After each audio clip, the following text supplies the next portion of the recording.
who we are and what we actually mean, and the legacy that we leave for our children, we don't do it. That in turns reflect on if the children would do it.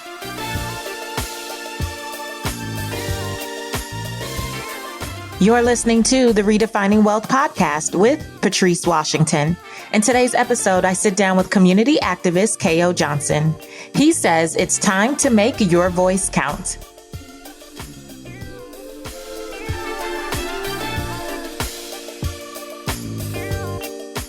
Hey there, this is Patrice Washington from patricewashington.com, where we chase purpose, not money.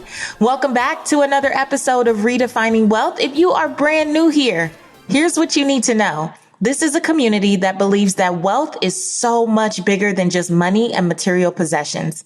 In fact, that's a very surface level definition. When you dig a little deeper, you will see that the 12th century original definition of wealth is the condition of well-being. And so each and every week, what I seek to do here is unpack the other areas of our lives which impact the way we see money, the way we interact with money, and the way we manage our money. And so while you may not get hardcore money lessons every week, I guarantee you can read the reviews. You can talk to other people who consider themselves to be purpose chasers, and they will tell you how their lives have been blessed and how they have just grown to new heights, because every week we are just chipping away at limiting beliefs or unsupportive thoughts, or discovering new behaviors that will shift how we interact with money. And so welcome to you. I encourage you to subscribe to this podcast. You're going to love it. And I'm really excited about this week's episode in particular, because I learned a lot personally, and I want to make sure that we never think because we have some level of education that we got it sewed up tight, right? We are always open to learning new things and discovering that we don't know what we don't know. And for me, one of the things that I didn't really know much about was the census. And I was having a conversation with our guest today about something completely unrelated. It wasn't necessarily about the census. It was about how I was going to be giving back to their organization. And as he started to educate me more and more, I just thought, oh my gosh, we all need to know this. I don't want to make assumptions that everyone knows. So here we are today, learning more about the census and how it truly impacts our communities. And so without further ado, let me give you a quick bio on our guest today. Kayo Johnson is a longtime community activist and is the Census Campaign Coordinator at Crystal Stairs, Inc. in South Los Angeles.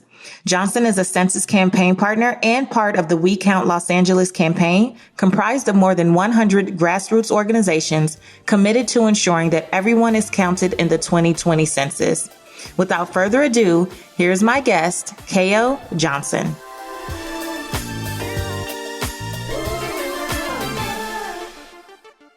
Welcome to the Redefining Wealth podcast, Kayo. Yes. Oh, wow. I'm so excited to be here. I'm excited to have you. And I have to say, so I've known you for a while now. We met at a USC event that correct. I was speaking at University of Southern California, my alma mater. I was speaking at a Black alumni event, and we met correct. There. Mm-hmm. And I was impressed with you from then until present, because you have such a heart for the community.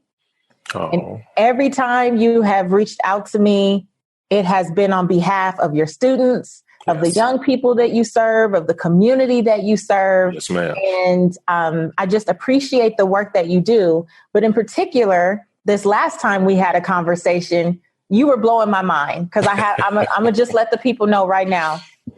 I was so ignorant to the depth of the importance of the census and how it allows us to make sure that our voice counts, yes. and that we are truly represented. And so I know I filled out my census paperwork months ago now, because I'm on a neighborhood app, right here in Georgia.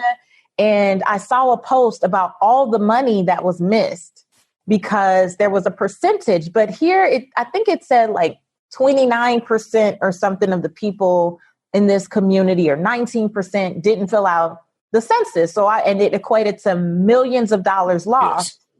Yes. But I live in an admittedly affluent area.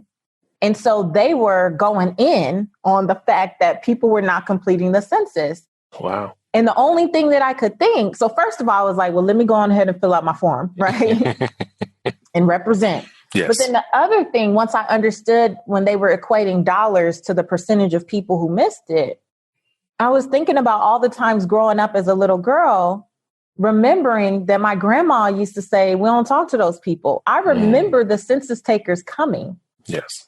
And I remember my granny being like, don't open the door. Don't say nothing. We don't talk to them, which leads me to believe, because I grew up in the hood, as you know, we both from LA, or, you know, LA. So I grew up in Leimert Park, and I can only imagine that if my grandmother and maybe many of the people in the apartments around us where we lived had that distrust of the census, then how much money did we miss out on? And how did that contribute to the state of the neighborhood that I grew up in? Oh, wow. Yes. It really contributed a whole lot. And I think that that's a part of it that is misunderstood. And because we were not as educated as some of the other areas, especially here in LA, like West LA and some of those areas, who took advantage of the importance of the census and really filled it out. And so a significant portion of the funding went to that area. And you start seeing a whole lot of redevelopment that started to happen in West LA and Santa Monica and a lot of those areas. And you also start seeing all the changes where those used to be very affluent, African-American areas. You started to see, what happened when the redevelopment took place. And so because we wasn't as educated as we may have should have been, or because the information just wasn't shared to us the way it should have been shared to us, I think that's the reason why there was a certain type of distance with the actual census, right? And why when the takers came, we didn't fill it out, even though prior to that, we had an opportunity to fill it out before the takers came. Right. And so it's us not being as informed. And I think that right there says a lot, about our community and where we are in the state of our community now, because when the information is not shared, right, we start to see, what the results look like. Right. And because of that, we have these uphill battles that we deal with and that we've been dealing with for so long. The census has been around since 1790, right? We do it every 10 years. It's mandated by our U.S. Constitution. And so I want to first share that it's not new. It's been around, right? Been around since we were counted as 3/5 of a person. Yes, which is a very long time. And so when some of that power change took place because of our forefathers and a lot of the leaders, that we had in our community, and when we were able to start receiving certain rights, right, that's when we should have started taking advantage of the census. And the census means more than just wealth. It also means representation. The state of California has the most representation in Congress. And so because of that, it reflects on the funding that we receive, because each representative equals funding. And that's also how they decide the actual districts, which, in turn relates to the actual representatives. And so it's so important. And I always married it with voting, right? As we're starting to head towards voting, I always married it with voting because it's an important piece to voting. Without the census, right, if we don't get counted at the numbers that we should be counted at, we can start seeing the changes in our districts, right? Which means that we can start seeing the changes in the funding for our district. And so I always married those two together because they do run in sync with each other. And it's so important. The census supports more than 200 programs.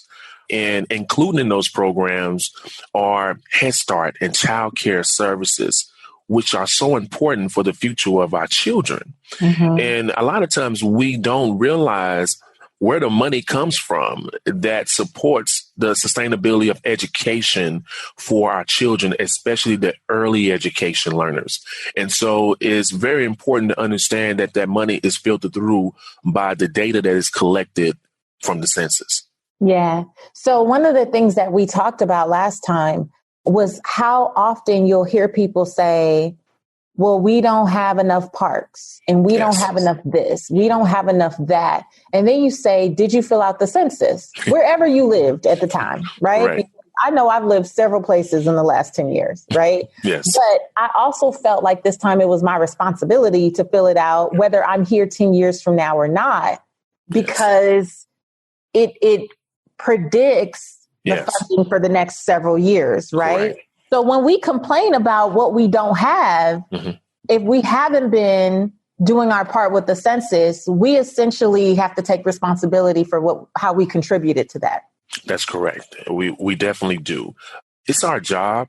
It's our right. It's our responsibility to take care of the future, to take care of our kids, to take care of our elders, right? To take care of ourselves. The census does all of those things at the same time. It does all of those things at the same time. Can you explain the elders? Like, I understand that with children and like the Head Start programs and maybe after school programs and all those things, but how does it connect to taking care of elders? It supports disability programs. It supports programs like nursing homes and clinics and hospitals. So the census data really determines so much, especially during this time. This is COVID-19. We're in a pandemic, right? There were hospitals in San Pedro and in Compton that were closed down because there wasn't enough funding to support those hospitals. Well, they had to enact an emergency to reopen those hospitals. Right. And those hospitals mean so much to those communities because now they don't have to travel, to another location in order to get the services that is important for their health. Right. They can go to the hospital that's in their community. But because we didn't count, those hospitals were closed. It was really, really, really, really important that we see the value not only in our count, but the value in our number. Our number to our community means that we have something to share. It's a legacy, right, for our children to have a place that they can be proud of, right, that they can come to. They can say, I was educated here. It shouldn't always be that we have to send them somewhere else. Right. If we had the funding because of our count, they can go at the neighborhood school and really be supported the way that they deserve. That's such a good point. I didn't even think about it, but I was bussed out of my neighborhood. I went to a school closer to Beverly Hills, actually, 5th through 12th grade.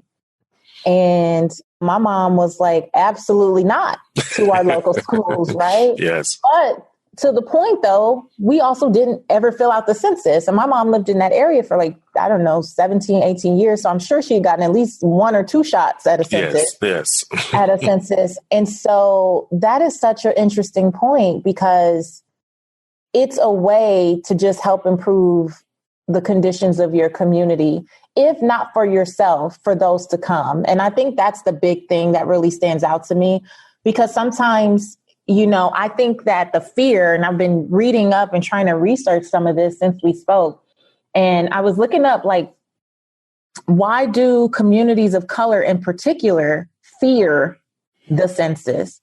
What does that come from? Because that fear is based on you right now. There's no understanding or thought about future. It's just I don't want those people in my business today. Yes. And so some of the things that I found, one, were people, and as a first generation American with many folks who migrated here, a lot of people were afraid of the census because they thought it would be used against them for immigration purposes. Mm-hmm.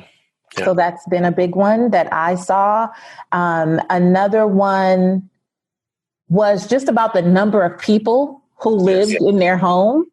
Kayo, I grew up in a 2-bedroom apartment, but I never had any less than maybe 6 or 7 relatives living with us at any time particular. Yes. And I could just imagine that my granny thought they gonna tell the landlord. Yes. Right? Yes. So we Correct. better not say nothing. And so there's this fear that what you put on the census will be used against you. Is that your sense from being someone who's like on the ground and talking to people every day? Yes, that is the fear. It's because we're not as knowledgeable on the truths. And so many different false things will come into our community. So many people will spread so many rumors. And a lot of it comes from the fact that they don't want you to be counted. Because the less numbers that are counted in areas like South LA, right, then that means that if there's more numbers counted in West LA, what do you think the money is going to, ultimately go? Right? We'll get a little bit, but we won't get as much. And so because of those untruths, because of those false narratives that are spread throughout our community, because of the different campaigns against being counted, right, it actually shuts down. There are campaigns. There are campaigns against doing the census? Yes, it is. There's a lot of campaigns against doing the census, right? And they spend billions of dollars really trying to get people in where they call hard to count communities not to actually complete the census, to do everything they can not to complete the census. And because of those campaigns, because of the billions of dollars that's spent really keeping people from what's rightfully theirs, right? We don't do it. And then we get to see the results of not doing it. We can change that. Wait a minute. I can't move past this because it's one of those things I can't, my mind can't quite make sense of yet. Yes. You are saying that there are people, organizations, institutions that don't want people to be counted. Correct. What is the benefit to them to not have communities of color or poor communities or the hard to count communities counted? How does that benefit them in the long run? Because it keeps those communities where they want them to be. That's ultimately the truth. Wow. It keeps those communities from flourishing. It keeps those communities from being, better than they can actually be, right? It keeps the narrative that that's the less than community.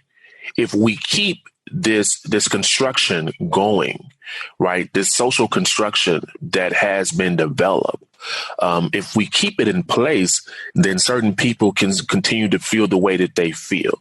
They can feel like they have the hierarchy, on certain communities, right? They can continue to draw these invisible border lines throughout our city, throughout our county. And so these are very purpose-driven campaigns, right? Because if people are not counted in hard to count communities, just listen to that. Hard to count communities. Right. That's already a negative.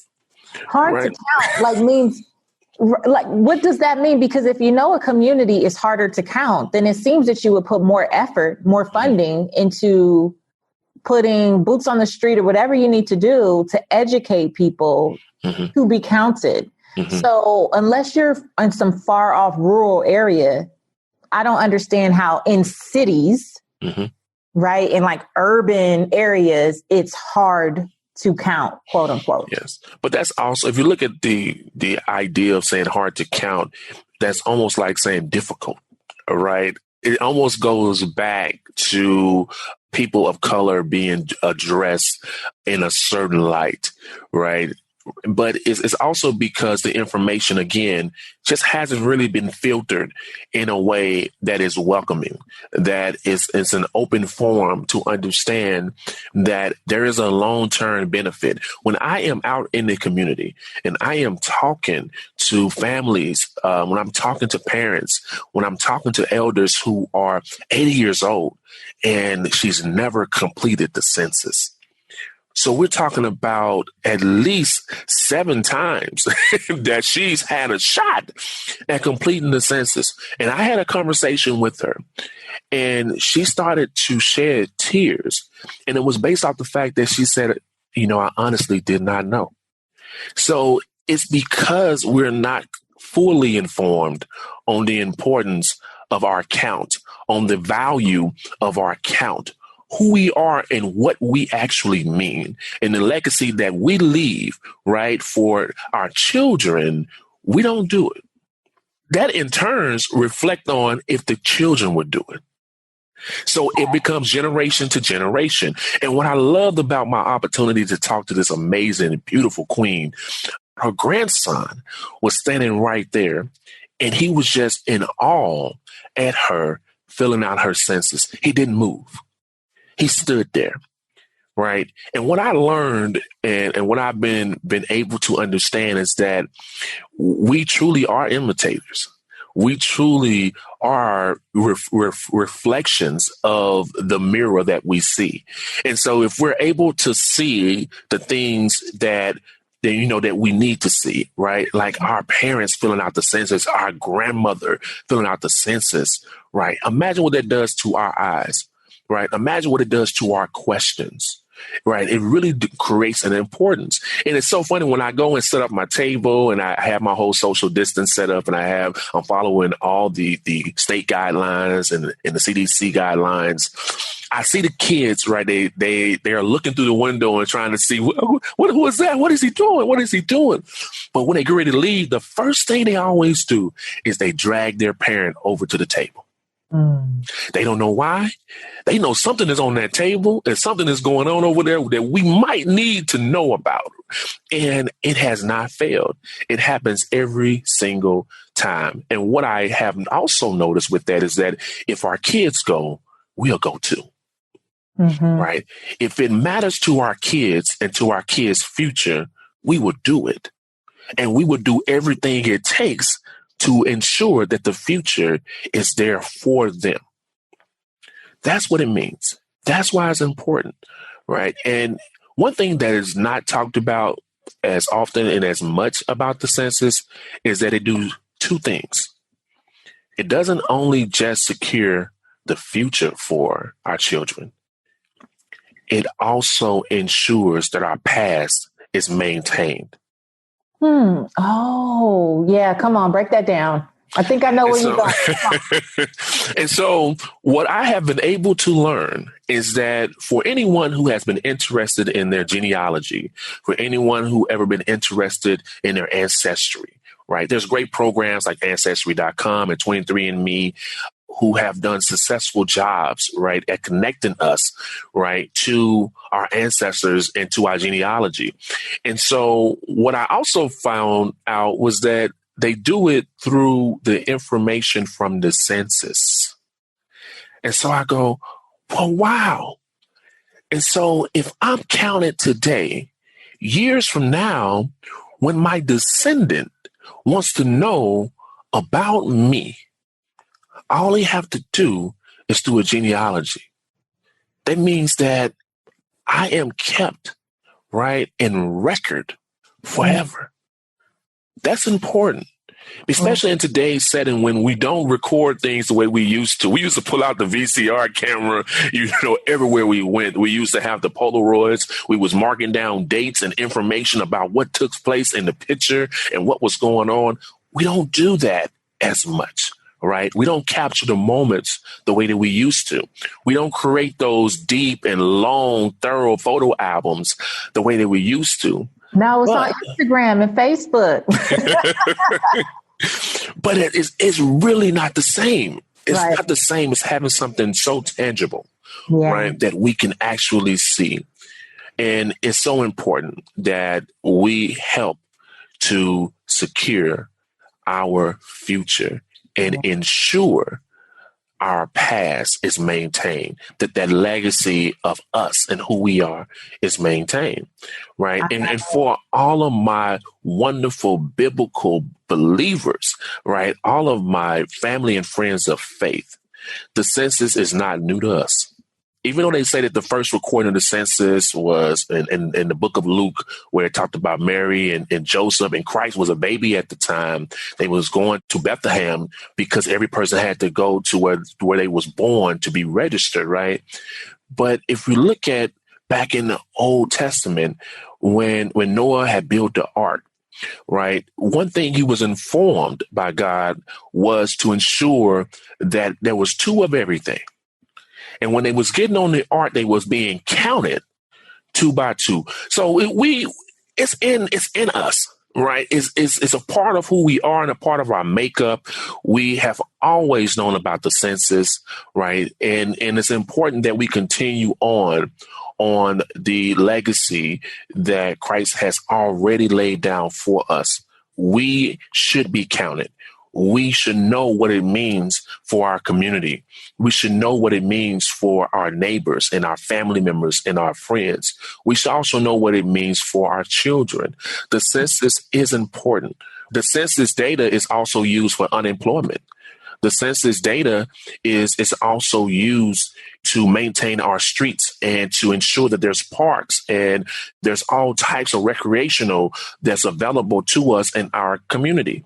The census also inform employers on the various things that they can do from an employment standpoint. And the data is used to make sure that they're maintaining some type of balance within their organizations. The census is used by nonprofits, right? So that they're able to ensure that certain funding is going to where it needs to be, right? And so the census is used, right, by everyone.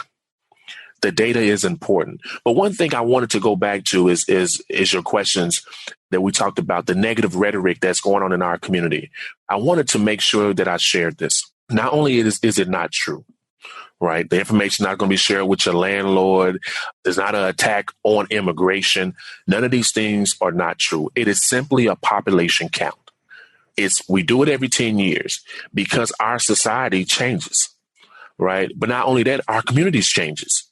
And it's important that the data is available so that if we need more low-income housing, right, when builders are trying to build, the state says, according to this data, and in this area, if you want to build here, we have to make sure we set this many aside, right? It's so that things are affordable or as affordable as possible for everyone, right? And so the data helps with that as well. But I also want to share two laws. One is called Title 13, right? Title 13 ensures that your information is not shared with anyone.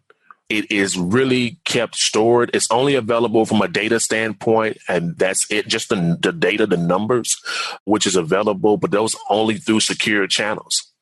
And so that's very important. Plus, anyone that works for the Census Bureau, they sign these long legal agreements that makes them bound to secrecy. So your information is never shared, right? Or they're going to spend a long time in prison and fined. But in addition to that, there's another law that's not talked about, and it's part of the public law. And a part of the public law, it also helps ensures that your information is kept under lock and key for a long time. And so it's roughly around 70 years. It's a long time. And so by that time, if possible, we'll be here.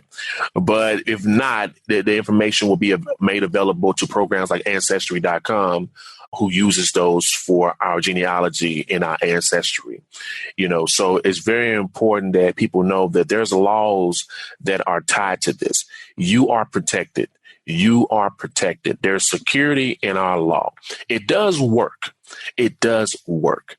And our data is kept. And it's very important that we know that our information is protected. And it's not as a difficult census as people might say, right? There's no information asked about your Social Security. There's no immigration or citizenship status questions on there. There's no bank information questions. This information is going on in our community. This negative rhetoric is being shared to keep people from being counted. What was it? It was your name, your age. Your name, your age, very basic information that is being asked on the census. And it's important that we know that it's simple. It's 9 questions. It takes less than 10 minutes, depending on how many people is actually in your household. It can even be 5 to 2 minutes. I knocked it out because it's just me, and, very, very quickly, right? It does not take a whole lot of your time. But imagine what 10 minutes can do for 10 years. Ooh, that's it right there. Come on, Kayo. Imagine what 10 minutes can do for 10 years. 10 years. Oh my gosh. If that isn't like a mic drop, because that says in itself, like, how do you not have time? Yes. There's no such thing as I don't have time to fill it out. I did mine online. Yes. I received something in the mail, but I ended up doing it online, and it was very quick as well for the three of us here in my household. And that sentiment, man, 10 minutes for 10 years. And I have to go back to something else that I heard. And you said so much, like, oh my gosh, there's so much we can unpack right there. Yes. But you talked about earlier on, we're both African American or both Black. I'll just say Black. We both Black. Yes, say it loud. So in communities that we may be affiliated with, I read in the 2010 census that there was at least 3% of the Black population that went uncounted, and then 3% overcounted in other areas. So the other thing about that is renters were not filling out the census, but then you have people who were landowners that somehow, or, property owners were counting where they lived, but also somehow getting a count for where they owned. Which was not wrong. Necessarily where they lived, right? Correct. But maybe investment property for what they owned. And that just blew my mind. Yes. As well. Which is not the way that it actually is supposed to go. Renters, please hear my call. It's very important that you are counted. Your landlord does not count you unless you are renting out a room in their house. If you are staying in a housing unit that doesn't have an additional address, right? And so if you're a part of one unit, then there's one census that needs to be submitted. But it's important that all renters know that if you have an address to the apartment that you live in, you should be counted, and you should count everyone that lives in your home. It doesn't matter if it's relatives. It doesn't matter if it's foster youth, right? It doesn't matter if it's in-laws who, if they live there with you and have been living there the majority of the time, please count them on your census. Even if they're away at school, and even if they're in prison. Well, let me say these two things. If they are in prison, then the prison is part of a group count that the prison actually does. And if they are away at school and they live on campus, right, then the school is supposed to count them as a part of the group count. If they're in the military, then the military counts them by the base as part of the group count. But if they are a commuter, if they commute to school and come home every day, count them on your census. Okay. Because even if they was at school earlier in the year, before the pandemic hit and everybody was sent home, then the school was supposed to count them as living on that campus. But if they did not do so, I recommend that you still ensure that your child is counted. But 9 times out of 10, they met that because there was a certain period that the group count was actually taking place prior to the pandemic, really taking it to full form. And so we're hoping that actually happened. But if it did not happen, and if you feel like, I don't know if my child was counted or not, count them. Okay. Right. And let the Bureau figure out the rest. Okay. But we just want to make sure everyone is getting counted. This is really blowing my mind, mostly because I'm just thinking back over my life and the different times, as you were talking about hospitals, even I think about when my first child died prematurely, and the hospital that I went to in Inglewood, California, left me there for a long time, Kayo, as a pregnant woman who was in a lot of pain, left me there for a long time, only to find out that their labor and delivery had been closed down, presumably because of funding. Yes. And I shouldn't have been there. I should have been sent via ambulance to the next closest hospital, right? Yes. But from what I understood later, they didn't even have a lot of ambulances available. It was a whole thing. And so while I didn't understand anything about census stuff back then, I was 24, 25 years old. I think about that now. and how we find ourselves in these scenarios.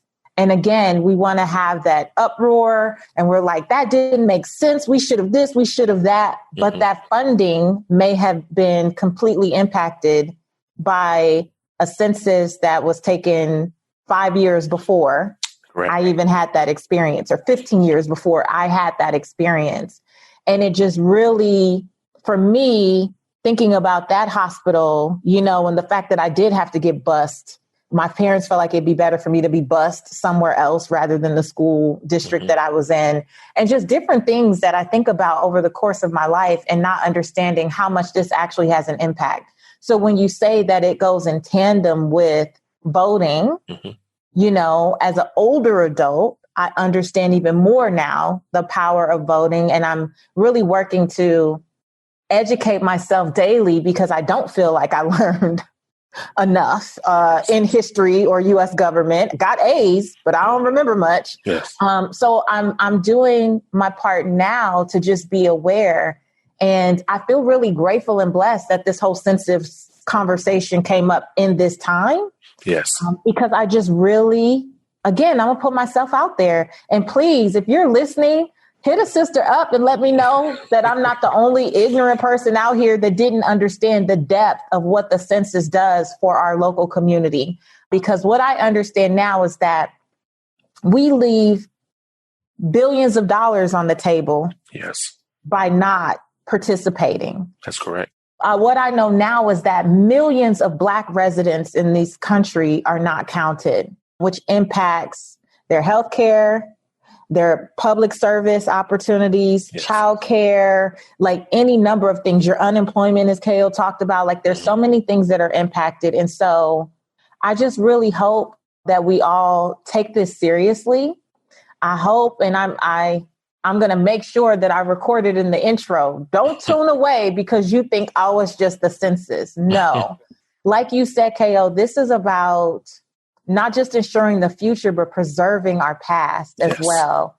And as someone who's not from this country, and, you know, my family's not from this country, one of the biggest, I would say one of the things that my mom always lamented was that, you know, in Belize, they had this huge hurricane many years ago, decades ago, but it wiped out all the records.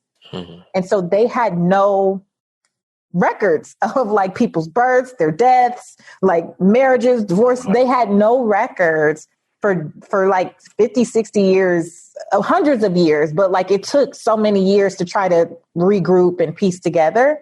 And I count it really a blessing to be in a country, no matter all the ridiculousness that goes on here. I still consider it very much to be a blessing that 100 years from now, my descendants can look back and be like, oh, wow, my great, you know, lived here and look at what she did. And she was married to Gerald and had Reagan, my great grandma and all. Like, I count that a blessing. And when you talked about preserving the past, that's special. Because when I look at those shows where people can go back and trace their history, one of the things that makes me sad is I know I don't really have that. I don't have that. I actually was approached by one of the companies that you mentioned to do a campaign. And I was immediately disqualified because I'm not at least third or fourth generation American. Therefore, they couldn't get the records. Right? There wouldn't be a way to actually trace, I guess, appropriately or something. But I just even thought that was fascinating that, you know, when you said that, I'm like, you know what? Maybe my great-great-grands will be influencers of some kind, and someone will be like, you can do it. Yes. Say it. There will be records that I actually existed. But before I let you go, I'm still going to ask you what I ask every guest on the Redefining Wealth podcast. How do you define success? Oh, wow. How do I define success? I defined it by knowing that no matter what, I did everything I could to help that my community was better, and that I took the step, you know, every single day, at least a step to help ensure that, whether it's me in the community, helping families understand the importance of being counted in the census, It's me mentoring, foster youth, or, help supporting foster families, or helping my church and the families at my church and the grandparents who are sick and shut in. But that I did something to make a difference in my community. At the end of the day, I think that's very important. When it comes to, the census, I see it as it's our community. So it makes it our account. It makes it important to us. And so I see that as everything that I do. Like, my community is important to me. The schools in my community is important to me. The hospitals are important to me. Most importantly, the people, the children are important to me. Even though they're not mine, they are ours, right? It still takes a village. I've seen you interact with the young people that you've mentored, and those are your kids. Yes, ma'am. You know it. Yes. Okay. How do you define wealth in 3 words or less? How do I define wealth in 3 words or less?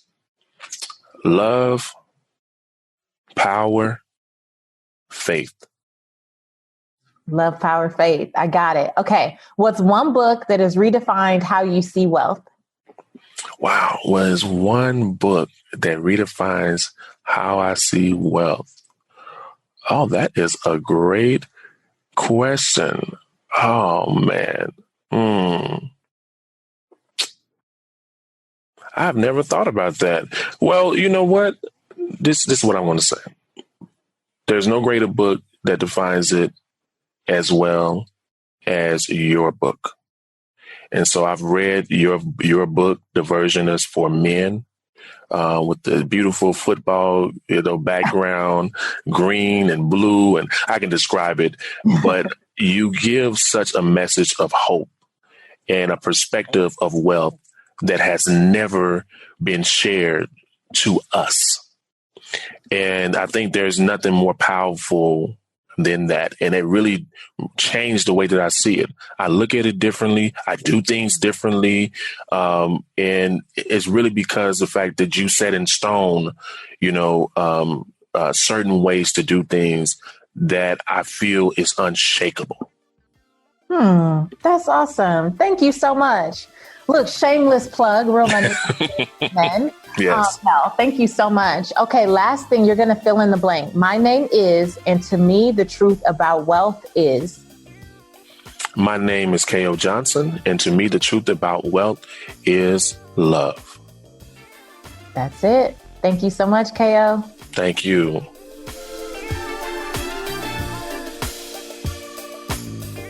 All right. I hope you learned a little something today. I know it's out of the ordinary for what we typically talk about on this podcast, but I truly felt it was so important. When I think about the neighborhood that I come from, Leimert Park in South Central Los Angeles, and how many resources we did not have, likely because we were uneducated about the census, about what it meant, how it could benefit our community, what resources it could provide. I realized how that just helps further the wealth gap in this country, because now in communities like the one that I grew up in, we are struggling to make ends meet, to get the help that we need, to get the support that we need, when really there are people in communities who don't even need the resources to the extent that we might, but because they had the education, they're able to take advantage of it. That's what I truly feel. And if I could, as I just think about where I grew up and what my experiences were and the things that we didn't have, clean parks, didn't have it. The ability to just walk to a nice, clean, decent park was not a reality where I grew up. Access to resources, things that my grandmother and my mom had to scrape and struggle to put together for us that were so readily available in other communities that, again, didn't necessarily need it. They could afford to provide for themselves when we necessarily couldn't. And so this is important.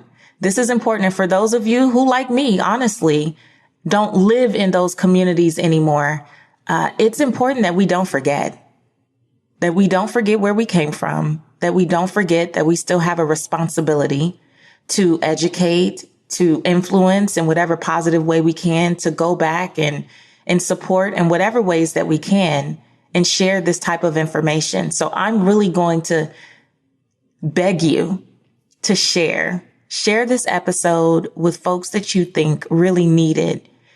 If you can't share the episode, take the message with you, carry the message with you, and let people know why it's so important. Sharing your social media. I know on Instagram, they have a bunch of tags about the census. Do whatever you have to do to get the word out, but let's get the proper resources to the communities that need it. So I would love to hear from you. Let me know I wasn't the only ignorant person that didn't truly understand the depth of what the census count meant. Share with me in social media. I'm at Seek Wisdom PCW. If you're doing any cool things, if you like Kayo are in your community doing work around educating the communities about the census, tag me in social media. I will share, I will repost for you. I just want to really get this word out. So if you're genuinely doing the work, let me know. I'm at Seek Wisdom PCW. If you're a purpose chaser in our free Redefining Wealth Facebook community, let's talk about it. Did you learn something today? I hope that you did. And that's it for me today. So until next time, I want you to go live your life's purpose, find fulfillment, and earn more without ever chasing money. Talk to you later.